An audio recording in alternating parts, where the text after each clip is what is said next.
안녕하세요. 직장을 다니며 밥벌이를 하고 있는 40대 여자입니다. 황당하면서도 어이가 없는 이 사연을 어디다가 털어놓을까 고민하다가 이곳에 보내게 되었어요. 여러분께 들려드릴 제 사연은 험난하고 힘들었던 제 이혼에 관한 이야기예요. 20대 후반에 결혼한 이후로 남편과 딩크로 살면서 나름 취미생활도 공유하고 여행도 많이 다니면서 행복한 결혼 생활을 했었지만 결혼 5년차가 된 순간부터는 따로 플레이를 하게 되더라고요. 저희 부부 같은 경우에는 워낙 취향이 달랐는데 그걸 억지로 맞추려고 하다 보니 트러블이 생겼던 것 같아요.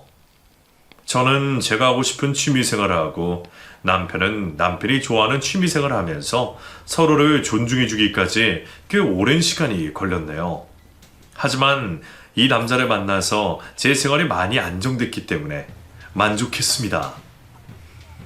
결혼 생활에 100% 만족이랄 게 없잖아요. 그냥저냥 살만한 정도면 나쁘지 않다고 생각했어요. 하지만 뜻대로 되지 않는 게 결혼 생활이더라고요. 저희 부부가 각방을 쓰기까지 참 많은 일이 있었습니다.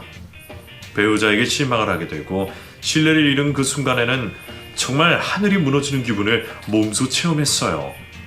행복한 건 바라지 않더라도 적어도 좌절 속에서 살고 싶지 않았는데 점점 이 사람과 함께하는 순간순간이 고통으로 느껴지더라고요. 내가 무슨 호강을 누리려고 이 인간과 결혼을 한 것인가? 차라리 이럴 거면 애초에 결혼이라는 걸 하지 않았더라면 어땠을까? 후회가 되면서 우울증까지 오고 말았어요. 그렇게 저는 천천히 남편과 거리를 두며 이별을 준비하게 되었죠. 한 번에 정이 뚝 끊어진 게 아니라 서서히 멀어지더라고요. 처음 남편에게 실망했을 때가 기억나요. 아무런 사이도 아니라고 했지만 결국에 사랑한다는 말을 주고받은 내용을 본 순간 이성의 끈이 끊어졌었죠. 내 남자는 절대로 그럴 사람이 아니라고 생각했지만 결국에 이놈도 그저 그런 놈이었더라고요. 그때 남편은 끝까지 저를 실망시켰습니다.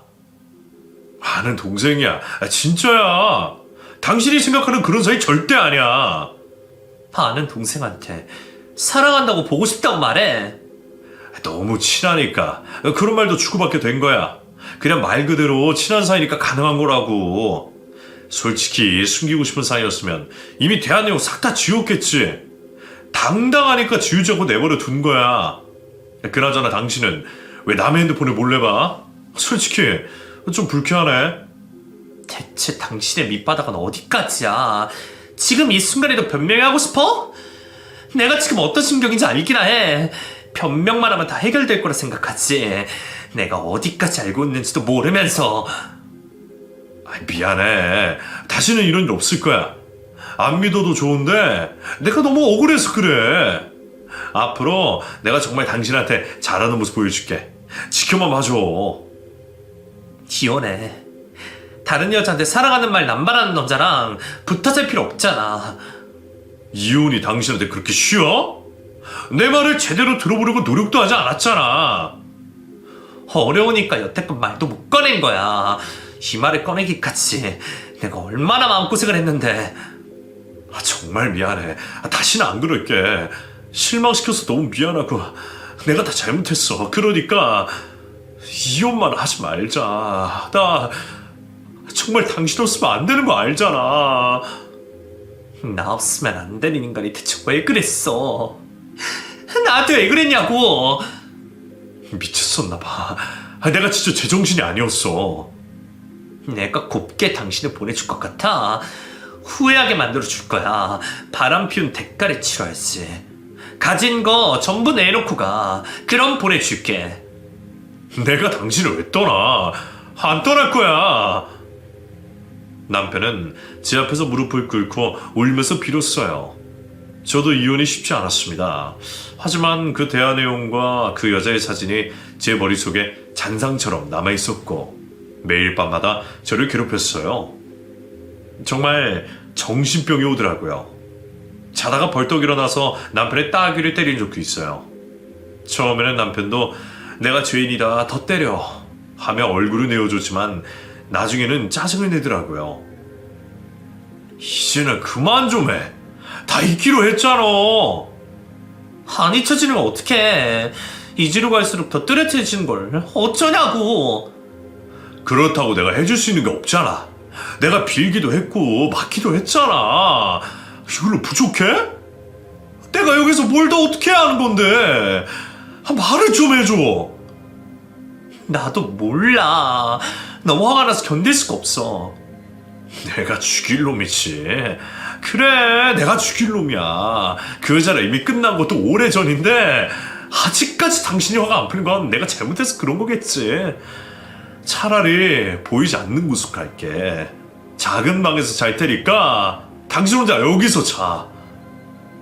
그날부터 저희의 각방 생활이 시작되었어요. 이혼할 용기가 없었던 저는 그저 남편의 불륜 증거만 차곡차곡 모아 곱씹기만 했고, 언젠가 꼭 이혼을 할 것이라는 다짐만 한 채로 이혼을 계속 유예시켰습니다. 이혼을 한 순간부터는 돌이킬 수 없었기 때문에 더 망설였던 것 같아요. 이 선택이 나에게 얼마나 큰 시련을 가져다 줄 것인가를 생각하면 차마 과감하게 나아가지 못하겠더라고요. 그렇다고 이 사람과 평생 살자니 그것 또한 고역으로 느껴졌어요. 불륜 사실을 알게 된 순간부터 남편을 사랑한다는 생각이 전혀 들지 않았고 용서가 되지 않았습니다.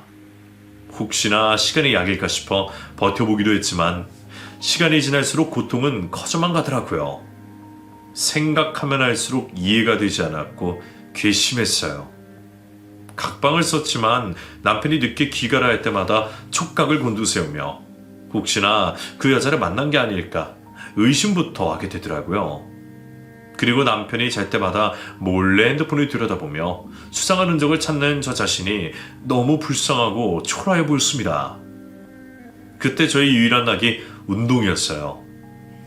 원래 숨이 차는 격렬한 운동을 좋아하는 편이 아니었는데 심적으로 너무 힘들다 보니 그런 운동을 해야 아무런 생각도 들지 않고 기분이 나아지더라고요. 우연히 탁구를 배우면서 숨이 턱끝까지 차는 경험을 하니까 신기하게도 웃음이 나왔고 그날 정말 오랜만에 상쾌한 기분을 느꼈어요. 거의 매일 나가다시피 하다 보니 자연스레 탁구를 치는 사람들과 어울리게 되었고 서로 언니, 동생 하면서 친해지게 되었는데요. 동네 친구가 하나도 없었던 저에게 그 사람들은 어느새 중요한 사람들이 되어 있었어요. 수다를 떠는 것만으로도 위안이 되더라고요. 그러던 중 새로운 사람이 저희 몸에 들어오면서 완벽하게 짝수가 맞게 되었습니다. 저와 비슷한 또래의 여자였는데 어찌나 친화력이 좋은지 하루 만에 말을 놓게 되더라고요. 그 여자의 이름을 혜연이라고 할게요. 혜연 언니는 저보다 2살이 많았고 남편 따라 이 동네에 온 지 3개월 남짓 되었다고 했어요. 결혼을 늦게 해서 지금 막 신혼이고 새댁인데 워낙 운동을 좋아해서 이사 오자마자 운동할 곳부터 알아봤다고 하더라고요. 워낙 리더십도 있고 활발한 스타일이라 한 명 한 명 챙기며 적극적으로 모임을 이끌어갔고 어느새 저희 모임의 대장이 되었죠. 워낙 모임에 진심인 사람이라 모일 때마다 테마와 컨셉을 만드는 걸 좋아했어요. 예를 들면 만날 때 다 같은 티셔츠를 입고 오기, 우정링 맞추기, 같은 립스틱을 바르고 놀러가기 등등. 그 언니랑 함께 있으면 항상 새롭고 즐거웠어요. 모임이 잦아지고 만나는 횟수가 늘어나게 되자 혜연 언니는 저희에게 제안을 하더라고요. 그러지 말고 우리 모임 통장을 하나 만들까? 자잘한 거 나눠서 내더라도 큼지막하게 여행 갈 때는 큰 돈 필요하잖아. 그리고 요즘 갯돈 모아서 한 명씩 명품백 사주는 거 유행이라며. 우리도 그거 해볼까? 일단 돈 모으면 그 돈으로도 목돈도 마련할 수 있고 좋잖아. 한 명씩 순번을 정해서 목돈 마련하게 해주면 힘들게 돈 모을 필요도 없고 부담 없이 이체만 하면 되니까. 어때? 내가 다른 곳에서 개모임을 하고 있거든. 순번도 금방 오고 목돈이 금리까지 같이 주니까 아주 좋더라고. 우리 같은 여자들한테는 목돈이 생명 아니겠어? 이자까지 차곡차곡 쌓아서 한 방에 몰아주면 얼마나 좋아. 내가 이자 괜찮은 건 알고 있어. 거기로 하자. 저희 모임은 아주 자연스럽게 개모임을 시작했고 개주는 모임의 리더인 혜연 언니가 맡았어요. 그날 밤 바로 계좌번호를 알려주더라고요. 아무런 의심 없이 돈을 이체하려고 하는데 계좌 이름이 혜연 언니 이름이랑 다른 거예요. 웬 남성분 이름이 있길래 바로 전화해서 물어봤어요. 언니, 왜 계좌명이 언니 이름이 아냐? 아, 그거 내 남편 이름이야. 그 통장에 이자가 잘 나오거든. 새로 만들기보다는 그 통장을 쓰는 게 나을 것 같아서 그래. 그래도 신뢰가 우선이니까 내 남편 신분증 사진 찍어서 보내줄까? 아니면 금리는 좀 낮더라도 내 명의 통장 하나 만들 수도 있어. 아, 됐어. 우리 사이 뭘. 언니가 알아서 잘하겠지. 아무튼 이체한다. 그래, 우리 목돈 잘 모아서 부자 되자고. 이제는 모임하면서 돈 펑펑 써대지 말고 아끼면서 살아야지. 너 남편이랑 이혼도 하고 싶다며. 그러려면 얼른 돈 모아야 돼. 내가 재테크 관련 서적이 있는데 다음에 만날 때 줄 테니까 한번 읽어봐. 만약 돈 필요하면 언제든지 언니한테 말하고. 내가 너 하나 정도는 어려울 때 도울 수 있으니까. 진짜 언니밖에 없네. 말만이라도 고마워. 힘들고 외로웠지만 이런 사람들을 만나서 다행이라고 생각했어요. 그때는 대체 무슨 정신으로 모르는 사람에게 갯돈을 퍼부었나 싶긴 한데 마음이 힘들다 보니 쉽게 의지를 하게 되더라고요. 다른 사람은 몰라도 혜연 언니만큼은 솔직하고 순수한 사람이라고 생각했거든요. 저에게 모든 걸 내어주고 만날 때마다 퍼주는 언니였기 때문에 저를 배신할 거라는 생각은 전혀 하지 못했네요. 돈을 이체할 때마다 나중에 목돈이 생기면 뭘 해야 하나 상상하며 행복에 빠졌어요. 가만히 내버려두면 분명 쓸데없는 곳에 돈을 써버렸을 텐데 묶여있으니 강제적으로 아낄 수 있고 좋더라고요. 그 후로 이런저런 사정으로 한동안 운동을 나가지 못했지만 갯돈만큼은 빠지지 않고 꼬박꼬박 보내고 있었어요. 남편과 각방을 쓴 이유로 남편은 더 과감해지더라고요. 아예 그 방을 본인 전용방으로 꾸며놓고 어쨌든 저랑 한마디도 섞지 않는 거예요. 그리고 느낌상 그 여자를 계속 만나고 있는 것 같다는 기분이 들어서 초조하고 불안했어요. 그렇게 집요하게 매달린 끝에 남편의 불륜 증거를 또 한 번 발견하게 되었죠. 지금 생각해보면 그때 저도 참 미쳐 있었던 것 같아요. 뭐 하나만 걸려봐라는 마음으로 달려들었더니 남편도 저를 점점 지체하더라고요. 급기야는 남편의 입에서 이혼이라는 단어가 나오고 말았네요. 이럴 거면 이혼하자. 나 더 이상 이렇게는 못 살아. 이게 사람 사는 거냐? 먼저 딴 여자 만난 게 누군데? 잘못 저지른 주제에 이혼을 하자고. 내 마음대로 결정할 거야. 당신한테는 자격 없어. 분명 잘못했다고 울면서 빌어놓고 또 그 여자 만나니까 좋았니? 나보다 훨씬 더 어린 여자 만나니까 덩달아 젊어지는 것 같았어. 상간녀랑 둘이 알콩달콩 살도록 내가 내버려둘 것 같아? 웃기지 마. 나 혼자만 마음 아프고 썩어가는 게 너무 억울해. 여태껏 내가 피해받은 정신적인 고통 전부 보상해. 나는 전부 보상받을 때까지 이혼 못해. 내가 당신 때문에 어떤 인생을 살았는데. 이제는 질린다 진짜. 질려? 누가 나를 정신병자로 만들었는데? 당신이 날 이렇게 만들었잖아. 그럼 나더러 평생 죄인처럼 살라고? 남처럼 사는 게 부부야? 같이 살기로 마음먹었으면 남편을 이해해주고 용서해주는 노력이라도 해주든가. 애매하게 이게 뭐냐고. 이제는 적반하장으로 태도를 바꾸기로 했다 이거야? 그래, 나도 이제 질린다. 누가 이거 못해주겠대? 보상을 하라고, 보상을. 내가 뭘 어떻게 해야 되는데. 여태껏 모은 증거로 내가 당신 수송하면 어떨 것 같아? 헤어지던 마당에 내가 젠틀하게 보내줄 것 같아? 나는 받을 거 전부 다 받고 그 이상으로 받아낸 다음에 당신 내쫓을 거야. 두고 봐. 그래, 맘대로 해라. 그 인간과 한바탕한 이유로 마음이 급해진 저는 변호사를 알아보며 이혼을 준비하게 되었어요. 그 전까지만 해도 이렇게 살면서 서서히 남편을 용서해 줄까 마음이 기울었던 게 사실이에요. 하지만 다시 그 여자를 만나고 있다는 걸 알게 된 순간부터는 저도 이성을 잃었고 그 인간과는 확실히 끝내야겠다는 생각이 들더라고요. 다행히도 여태껏 모은 증거를 그대로 가지고 있어서 남편 쪽을 유책 배우자로 만드는 건 시간 문제였어요. 인터넷으로도 알아보고 지인을 통해 이혼 전문 변호사와 상담도 해보며 나름대로 준비를 하며 시간을 보내다 보니 다른 일에 집중할 수가 없더라고요. 그런 과정을 거치다 보니 그제야 이혼이 실감났어요. 여태껏 혼자서 유효했던 이혼이 바로 눈앞으로 다가오니 너무 마음이 힘들어져서 다른 누군가와 대화를 하고 싶은 마음에 혜연 언니에게 전화를 걸었던 적이 있었어요. 하지만 받지 않더라고요. 전화를 걸면 언제나 밝은 목소리로 무슨 일이 있어 하며 받던 언니가 그날따라 답이 없어서 의아하게 생각하긴 했지만 언니도 집안에 무슨 사정이 있나 보다 하며 그러려니 넘겼어요. 소송을 진행하며 제대로 잠을 잡은 기억이 없네요. 그래서 조만간 갯돈으로 목돈이 생기면 잠시 회사를 관두고 멀리 해외여행이라도 다녀야겠다 싶었어요. 따지고 보면 그 돈이 저에게는 전부나 다름없었기 때문에 제 유일한 희망이나 마찬가지였습니다. 그 돈을 잃으면 저는 전 재산을 잃는 것이나 마찬가지였어요. 그렇게 아주 오랜만에 운동을 나갔는데 혜연 언니가 보이지 않는 거예요. 그래서 다른 사람들에게 물어봤죠. 혜연 언니는? 너 몰랐어? 뭘? 혜연 언니 도망갔잖아. 언제? 좀 됐는데? 전화번호까지 바꿨는지 연락도 안 되던데. 그럼 갯돈은? 갯돈? 야, 말도 마. 언니 도망간 이후로 우리도 수소문 해봤는데 한 적도 없이 사라져서 찾을 수가 없어. 알고 보니 이름도 같이 했고 나이도 같이 했나 봐.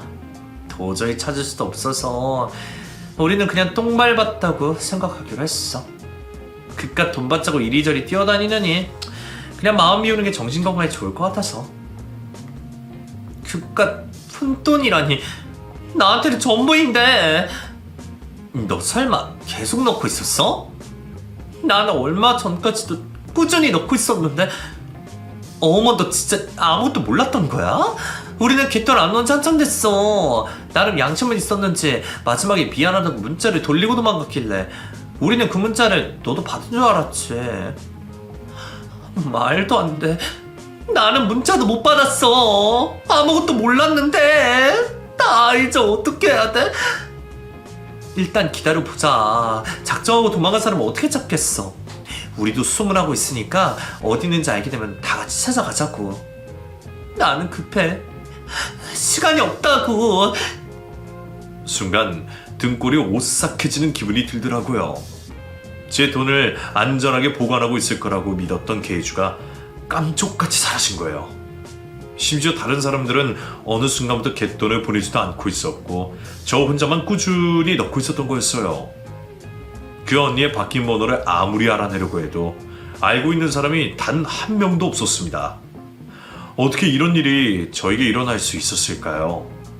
그 자리에 주저앉아 오열하고 말았어요. 정말 인생이 한순간에 무너지는 기분이 들어서 눈물이 멈추지 않았습니다. 나 사기꾼이다 얼굴에 써져 있는 사람은 없지만 적어도 혜연 언니는 그럴 사람이 아니라고 믿고 있었어요. 다른 사람은 몰라도 그 언니만큼은 나를 배신할 사람이 아니라고 굳게 믿고 있었는데 한동안 이성을 붙잡을 힘이 없더라고요. 가뜩이나 힘든 상황에 끝이 없는 어둠 속으로 빨려 들어가는 기분이었어요. 이혼 소송과 동시에 사기까지 당한 저는 그때 정말 인생의 최대 암흑기를 보냈습니다. 인생이 이렇게 서글퍼도 되나 싶을 정도로 힘들더라고요. 경찰서에 가서 신고를 해봤지만 그 통장 자체가 대포 통장이라고 하더라고요. 그럴 경우에는 진짜로 사기친 사람을 찾기 힘들다는 대답만 들려왔어요. 가만 보니 작정하고 저희를 속인 거더라고요. 계좌주 이름이 언니 이름과 달랐을 때 의심을 먼저 했어야 했는데 너무 화가 났던 저는 정말 너 죽고 나 죽자는 심정으로 계좌를 끝까지 파헤치기로 결심했고 그때부터는 정말로 제정신이 아닌 채로 하루하루를 보냈네요. 인터넷으로 언니의 핸드폰 번호를 검색해보고 이미지 검색으로 언니의 얼굴을 찾아봤지만 얻을 수 있는 정보는 아무것도 없었습니다.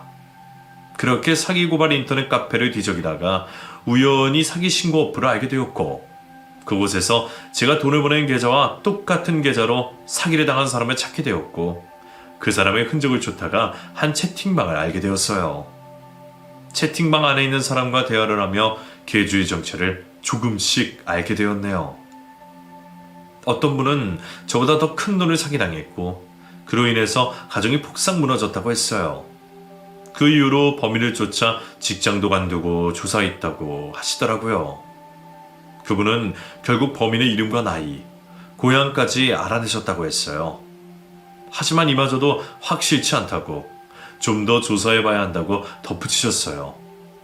그분의 조사에 따르면 혜연 언니라고 믿고 있었던 그 여자는 알고 보니 전혀 다른 실명을 가지고 있었고, 나이도 저보다 5살이 많았어요. 그리고 애초부터 탁구 모임을 하는 동네 근처에도 살지 않았더라고요. 사기를 치기 위해 일부러 접근했던 거겠죠. 아무튼 범인의 고향을 알아낸 저는 이제 발로 뛰기로 작정했습니다. 직접 그곳에 가서 동네 사람들을 붙잡고 그 여자에 대해 물어봤어요.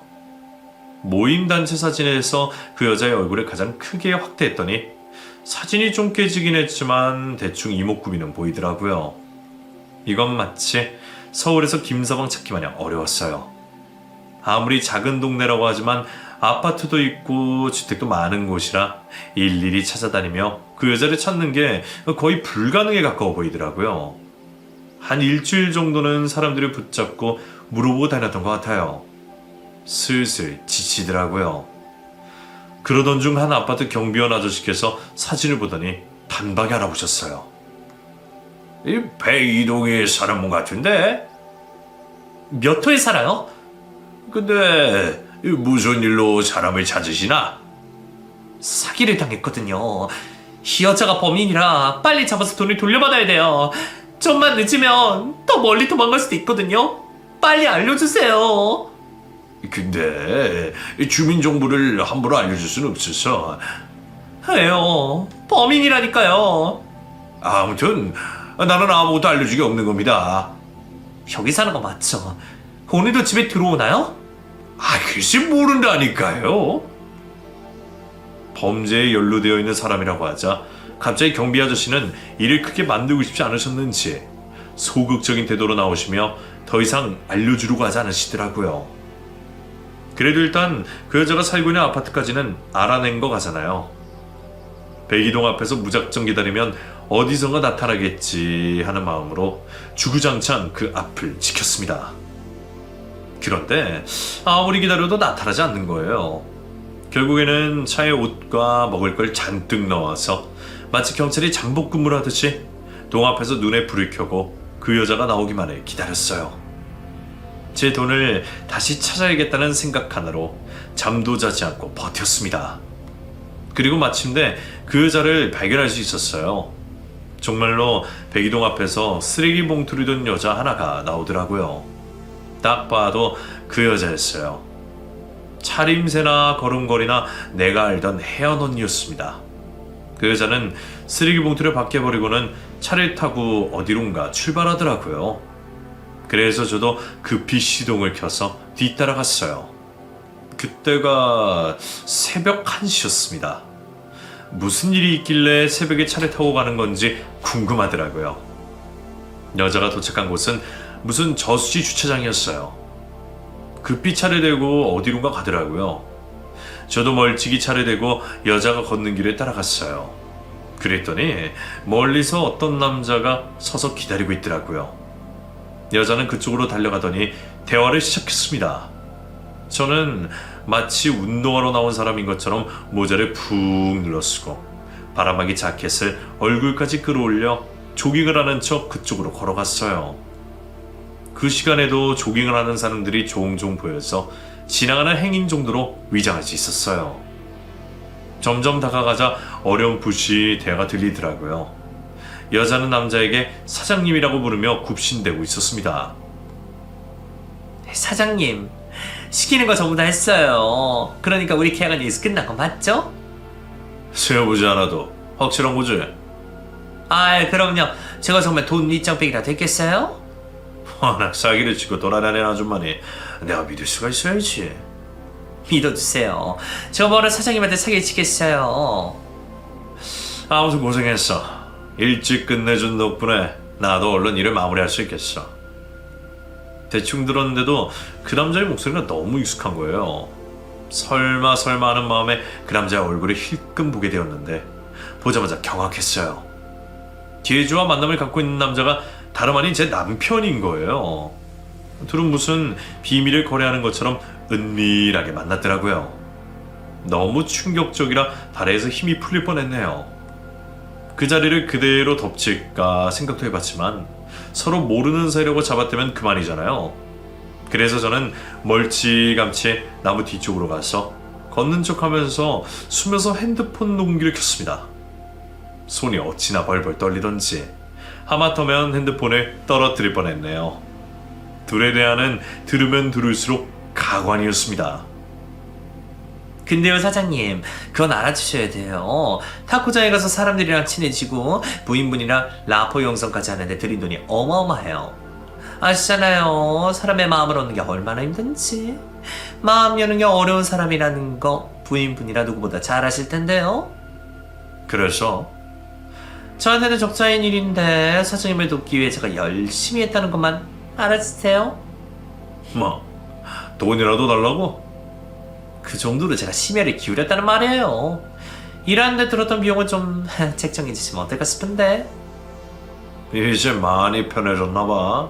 나한테 요구들 할 줄 알고 잊었나 본데. 내가 손가락 하나만 까딱하면 아줌마 인생 망치는 거 순식간이야. 아줌마 딸 있지? 딸이 다니는 초등학교에 아줌마가 저지른 죄 폭로해줘?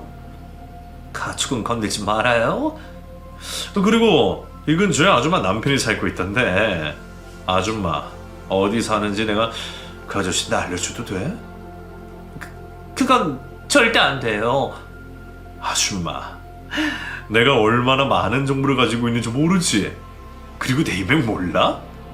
정보와 인맥이 만나면 사람 하나 골로 가는 것쯤은 순식간이라는 것만 알아도. 제가 잘못했어요. 다시는 돈 얘기 안 꺼낼게요. 과연 우리 둘이 같이 경찰서 가면 누가 더 무거운 벌을 받게 될까? 나는 빠져나갈 구멍이 있지만 아줌마는 없잖아? 죄송해요. 그게 지수한 태도야? 정말 미안합니다. 개주가 벌벌 떨며 무릎을 꿇고 사정하더라고요. 남편은 개주에 대해 많은 걸 알고 있는 눈치였어요. 그리고 잠시 후 눈앞에 경악할 장면이 펼쳐졌습니다. 차가 한 대 주차되더니 화려한 복장의 여자가 내리더니 남편 쪽으로 걸어오는 거예요. 오빠, 내가 너무 좋지? 오자마자 남편에게 딱 달라붙은 게 누가 봐도 상간녀였습니다. 상간녀를 실제로 본 건 처음이었어요.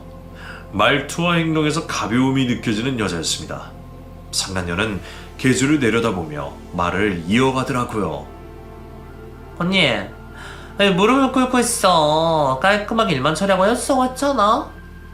그게 오빠한테 약속하면 좋지. 그럼 다 끝난 거 아니야? 우리한테 뭐 더 바라는 거라도 있어? 설마 돈 달라는 말은 아니지? 설마 그럴 리가 없잖아. 아무튼 이제 언니도 착하게 좀 살아. 어설프게 사기쳤다가 나이도 한참 어린 여자한테 약점 잡히기나 하고. 언니가 애초에 나한테 사기만 안 쳤다면 이렇게 우리한테 주종당할 일이 없었을 거잖아? 아무튼 이번 건 완벽하게 해주는 대신에 나한테 사기친 돈 깎아주기란 거 안 줬으니 걱정 마. 뒷자리 숫자 빼고 그 앞에 것만 갚으면 돼. 이번 주까지 안 갚으면 나 진짜 언니 데리고 경찰서 가는 수가 있다. 이 일은 우리 모두 무덤까지 가지고 가는 거지. 그건 걱정 마. 우리도 이 일로 폭로당하면 이렇게 많은 사람들이니까. 아무튼 언니, 나 언니한테 기대하는 거 많은 거 알지? 다음에도 또 부탁해도 돼? 이 일로 우리 사이는 끝난 거 아니야? 언니가 내 돈 다 갚을 때까지 열심히 나를 위해 일해줘야지. 아니면 다른 곳에서 사기쳐서 갚아. 그럼 나도 편하고 좋지. 해도 너무한 거 알지. 내가 볼 땐 너도 만만치 않은 년이야. 알아. 만만치 않은 년이라는 거 알았으면 앞으로 조심해. 나는 오빠랑 새 출발할 거니까 밖에서는 아는 척하지 말고. 이게 대체 무슨 상황인지 처음에는 이해가 잘 가지 않아서 녹음한 내용을 듣고 또 들었어요. 알고 보니 계주와 남편 그리고 상간녀까지 셋은 이미 알고 있는 사이였습니다. 상황이 너무 살벌해서 차마 그 순간 난입하지는 못했어요. 함부로 그 안에 들어갔다가 무슨 일을 당할지 모르잖아요. 아무튼 제가 알고 있는 것 외에 엄청난 사실이 숨겨져 있다는 것만은 확실했어요. 그 자리가 끝난 후 저는 계주를 다시 뒤따라갔고 아파트 동 앞에 차를 주차한 뒤 내리는 틈을 타서 어깨를 잡았습니다. 저를 보더니 화들짝 놀라더라고요. 수희야, 변명할 생각하지 마. 머리 굴리지도 마. 언니는 그냥 대답만 하면 돼. 내가 방금 엄청난 걸 듣게 됐거든. 언니가 스스로 말할래? 아니면 내가 이 녹음본 가지고 경찰서로 갈까? 무슨 소리야? 언니가 내 남편이랑 만난 거 다 봤어. 그러니까 당장 말해. 수희야, 정말 미안해. 내가 죽을 지를 쳤어. 하지만 말할 수가 없어. 그럼 나 진짜 죽어. 그래? 그럼 법의 심판에 받아. 지금 당장 경찰서 가자고. 아니야 수야. 일단 진정하고 내가 천천히 말할게. 비밀 지켜줄 수 있어? 제발 부탁할게. 언니 한 번만 살려주라. 이것부터 말해. 나한테 다가온 것도 모두 계획이었어? 그게 사실은 그럴 수밖에 없었어. 내가 이렇게 살아걸 어쩌겠니. 어쩌다 알게 된 동생한테 작업을 좀 지고 도망을 갔는데 알고 보니 내 딸의 인적사항을 모두 알고 있더라고. 그리고 그동안 내가 저질렀던 일들을 어떻게 알았는지 증거까지 싹 다 만들어 놓고 나를 협박하기 시작하는 거야. 알고 보니 나보다 더한 년이었더라고.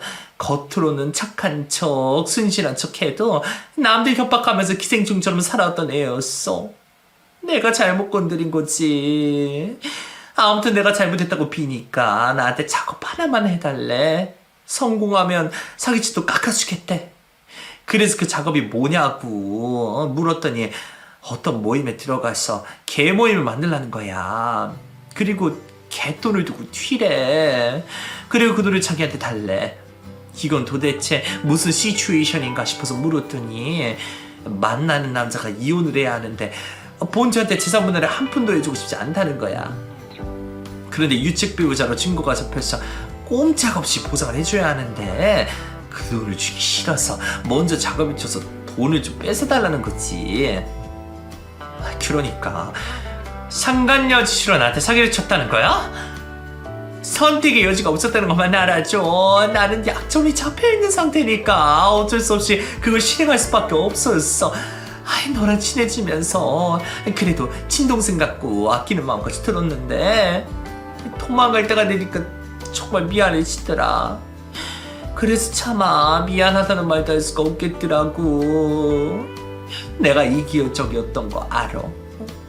하지만 나도 살아야지 어쩌겠니. 나도 지켜야 할 가정이 있는 사람이라 벼랑 끝에 내몰리게 되니 눈에 보이는 게 없더라.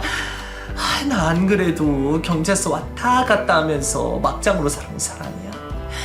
그런데 이제는 좀 정신 차리고 제대로 살고 싶어. 그러니까 나 좀 도와주면 안 될까? 그게 내 전 재산이었던 거 알면서, 그게 내 목숨이나 다를 거 없다는 거 알면서 어떻게 언니가 나한테 이럴 수가 있어? 작정하고 사기치려고 달려들었다가도 내 사정 알면 포기했어야지. 다른 사람도 아니고 언니한테는 내가 내 사정 다 얘기하며 위로까지 받았는데 어떻게 내 진심을 무시할 수가 있어. 사람 진심을 가지고 사기치게 제일 나빠. 내가 얼마나 위태롭게 살고 있었는데 언니가 다 망가뜨렸어. 미안해. 정말 내가 할 말이 없어. 그럼 여태껏 내 남편도 알고 있었고 상간녀도 알고 있었다는 소리잖아. 내가 힘들어하는 거 옆에서 보면서 죄책감도 안 느꼈어? 언니가 사람이라면 나한테 이러면 안 되지. 보상할 수 있는 방법이 있다면 정말 나도 해주고 싶어. 됐고, 내 돈이나 내놔. 당장 내놔. 정말 진심으로 돈이 하나도 없어. 빈털털이 알잖아. 그 돈 다 누구한테 줬는지. 네 남편이 다 가져갔어. 나도 지금 그것 때문에 골치가 아파. 내가 다 뒤집어 쓰게 생겨서 너무 불안하다고. 네 남편이랑 상간녀 처벌할 수 있는 방법이 있는지 내가 알아볼게. 앞으로 내가 적극적으로 도울 테니까 우리 같이 공정 안 될까? 상간녀 그 기집애 진짜 보통이 아니야. 봐보면 어마어마한 전력이 나올 수도 있다니까. 지금 나한테 사기친 주제 언니 돈 뺏어간 그 인간들은 나더러 대신 처벌해달라는 말이야? 너무 괘씸하잖아. 부인이랑 재산 분할하기 싫어서 먼저 뒤통수 치는 남편이 그게 사람이니? 그래 놓고 지는 손에 더러운 거 하나 묻히려고 하는 게 너무 꼴보기 싫어서 그래. 아무튼 네 남편 인간 말종이니까 이혼 결심한 건 잘한 거야. 그런 상간이랑 붙어먹는 걸 보면 네 남편도 똑같은 인간인 거지. 논점을 잊지 마. 나는 이번 일 절대로 못 넘어가. 내가 모든 건을 걸고 책임 물 거니까 그런 줄 알아. 여태껏 내가 만말해 보였지. 사람 잘못 건들면 어떻게 되는지 보여줄게. 남편과 상간녀 그리고 계주의 속셈을 뒤늦게 알아채고 말았네요. 완전히 농락당했다는 걸 알게 되자 분노가 치밀어 오르더라고요. 그리고 한편으로는 오히려 다행이라는 생각도 들었어요. 만약 제가 계주를 찾아내지 않았더라면 이혼하면서 꼼짝없이 당할 뻔했잖아요. 남편 쪽에서 미리 손을 쓴 건지도 모른 채 계주만 쫓아다녔을 거 생각하니 차라리 지금 아프더라도 감당해내는 게 옳은 방향이겠다 싶더라고요. 처음에는 믿기지가 않았어요. 남편이 이렇게 무시무시한 일을 벌일 줄은 꿈에도 몰랐거든요. 속 좁은 인간이라 그런 짓을 벌일 수 없는 인간이라고 믿었는데 제가 여태껏 잘못 알고 있었나 봅니다. 결국 저는 고소왕이 되기로 결심했어요. 계주와 남편 그리고 상간녀까지 모두를 상대로 싸우기로 했습니다. 남편은 그런 저의 속마음도 모른 채 아주 뻔뻔하게 굴더라고요. 다시 한번 말하지만 나는 당신과 결혼 생활을 지키려고 노력했고 유지하려고 애썼어. 이혼을 하더라도 그런 내 마음은 꼭 알아달라고. 그래도 한때 사랑했던 사이였으니 진흙탕 싸움은 되지 않았으면 해. 서로 좋은 기억을 남긴 채로 헤어진 게 좋잖아. 이제 손에 돈을 쥐어서 마음이 편안해진 건가? 무슨 소리야. 이건 내 돈이잖아. 한때 사랑했던 아내의 돈을 훔쳐가니까 기분이 좋아. 여보, 나는 당신이 무슨 말을 하는지 모르겠어. 좀 알아듣게 설명해 줄래? 그래, 그 돈 끝까지 지켜. 그래야 나도 고소할 명물이 생기는 거니까. 상간녀랑 들이짜고 내 돈 빼돌린 거 내가 모를 줄 알았어? 언제까지 지킬 수 있을 거라 생각했어. 여태껏 불륜은 저질렀지만 그 정도까지 쓰레기일 줄은 몰랐는데 당신은 내가 상상한 그 이상으로 형편없는 사람이더라. 오히려 그런 모습 보여줘서 고마워. 애정이 조금이라도 남아있으면 어쩌나 걱정했는데 그럴 필요가 없어졌거든. 여태까지 그런 추악한 모습 숨기고 사느라 얼마나 힘들었어. 이제는 상간녀랑 둘이 행복하게 살아. 마음도 잘 맞아 보이고 잘 어울리더라. 축하해. 이제부터는 한 공간에 머무는 게 서로 불편할 것 같은데 먼저 나가줄래? 당신은 상간녀 집에 가면 그만이지만 나는 갈 곳이 없어서 말이야. 설마 갈 곳 없는 전부인 길거리에 나 함께 할 건 아니지? 그때부터 남편은 말을 아끼기 시작했고 제 발로 집을 나가더라고요. 오히려 잘 됐다고 생각했어요. 마음 약해질 틈을 주지 않아서 저도 아무런 동정심도 죄책감도 없이 그들을 소송할 수 있게 되었으니까요. 누군가를 사랑했다가 하루아침에 끝도 없이 증오를 하게 된 게 처음이었어요. 그때는 정말 고통의 연속이었습니다. 어떻게 나한테 그럴 수가 있지? 나한테 미안한 마음도 안 들었나? 하는 질문을 하다 보면 정말 잠도 오지 않을 만큼 힘들더라고요. 시간이 흐르면서 생각을 고쳐먹었어요. 그 인간들은 원래 그런 사람들이겠거니. 원래 내가 이해할 수 없는 사람들이라고 생각하면 오히려 좀 나아지더라고요. 그리고 정신과에 다니며 약을 먹으니까 좀 괜찮아지더라고요. 현대의학이 대단하다고 느껴졌어요. 제가 고소를 하게 되었다는 사실을 주변 사람들이 알게 되면서 자연스레 같이 갯돈을 모았던 사람들도 저를 돕게 되었어요. 피해자가 엄연히 존재하고 얽혀있는 사건이 있다 보니 생각보다 큰 사건으로 취급되어서 진행이 생각보다 빠르게 되더라고요. 그리고 상간녀에게 전과가 있다는 사실을 알게 됐어요. 사기, 협박에 절도까지 아주 인생을 막 살아온 것 같더라고요. 말로는 뭐 질이 나쁜 남자친구들을 만나면서 뒤집어 쓴 혐의가 많다고 하지만 사건 기록은 거짓말을 하지 않잖아요. 딱 보니 상간녀가 어떻게 살아왔는지 저절로 눈에 그려지더라고요. 그런 상간녀에게 푹 빠져버린 남편도 제정신이 아닌 거죠. 더 어이가 없었던 게 상간녀도 유부녀였던 거예요. 그래서 그쪽 남편도 제 남편에게 상간남 소송을 진행하고 있다고 하더라고요. 파면 팔수록 더 충격적인 사실이 드러나서 나중에는 웬만한 일에 놀라지 않게 됐어요.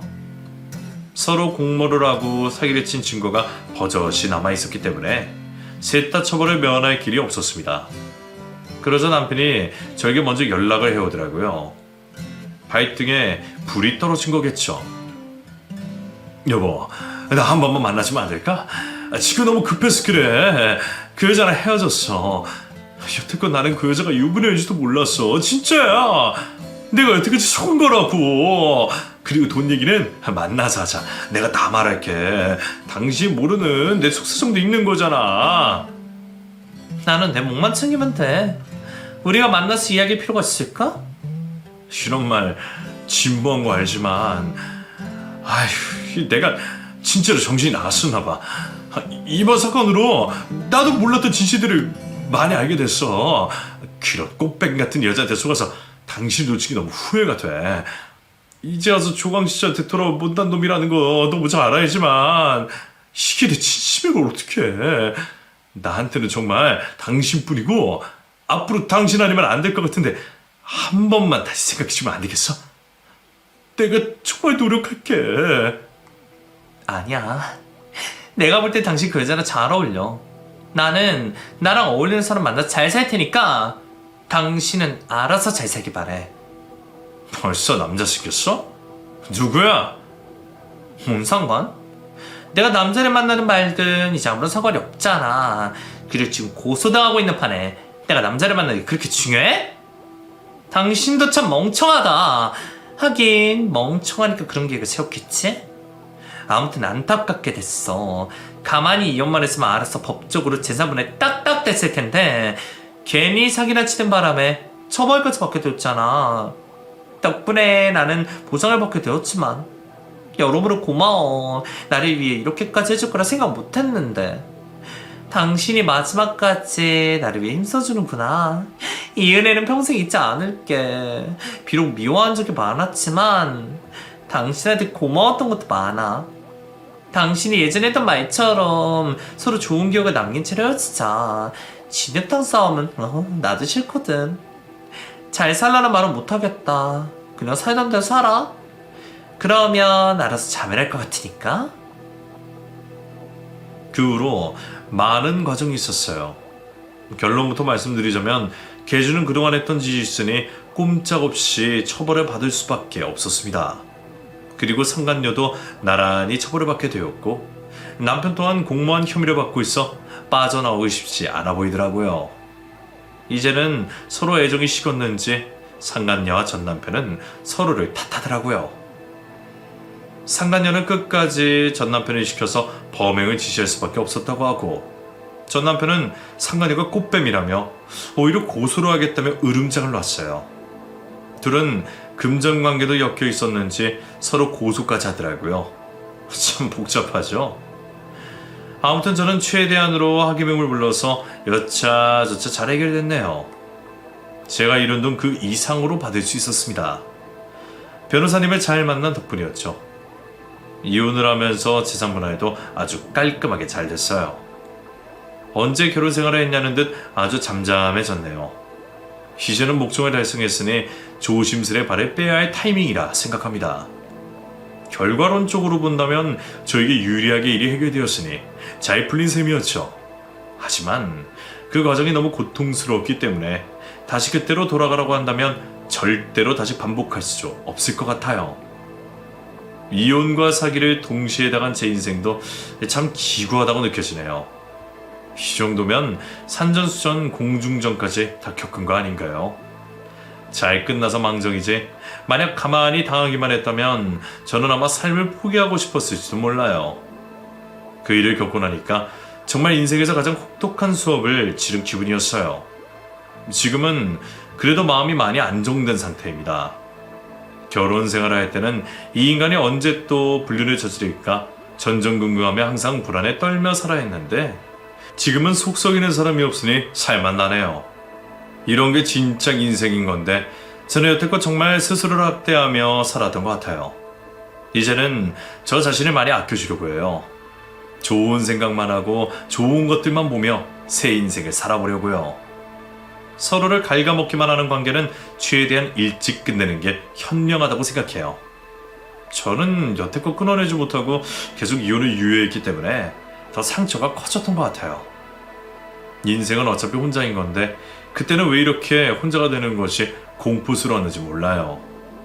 이혼을 앞두고 있는 분이 있으시다면 이 말만큼은 꼭 해드리고 싶어요. 어떤 선택이든 나 스스로를 위한 선택을 하세요. 나를 위한 선택을 하게 되니까 최소한 후회할 일은 없더라고요. 나이가 들수록 정말 사람을 잘 만나야 되는 것 같아요.